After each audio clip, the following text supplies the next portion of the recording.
പ്രത്യേകിച്ച് മലപ്പുറം ജില്ലയുടെ കാര്യം പറയുമ്പോൾ ഇപ്പം നിങ്ങൾക്കറിയാം 995 AK ആൻ്റണിയെ തിരൂരങ്ങാടിയിൽ 22,000 വോട്ടിന് വിജയിപ്പിച്ചാരാ? ലീഗല്ലേ.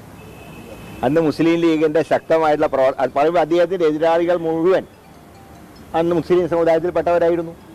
പക്ഷേ ആൻ്റണി ജയിച്ച് 26,000 വോട്ടിന്.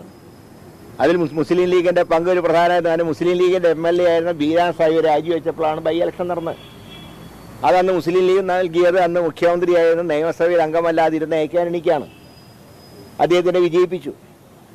അതുപോലെ തന്നെ ഏറ്റവും കൂടുതൽ മുസ്ലിം വോട്ടർമാരുടെ പൊന്നാനിയിൽ അവിടെ MP ഗംഗാരൻ TK MC ആയിട്ട് 2001 മത്സരിച്ചപ്പോൾ ജയിച്ച MP ഗംഗാരനാണ്. അപ്പോൾ ഇത്രയും ഒരു വിശാല മനസ്സുള്ള ഒരു ജില്ലയെ ഈ രീതിയിൽ പറഞ്ഞത് വളരെ ദൗർഭാഗ്യകരമായി പോയി എന്ന് മാത്രമേ പറയുന്നുള്ളൂ. അതുകൊണ്ട് അതിൻ്റെ പേരിൽ രാഷ്ട്രീയ മുതലെടുപ്പ് നടത്താൻ ആര് ശ്രമിച്ചാലും അത് കേരളത്തിൽ നടക്കില്ല.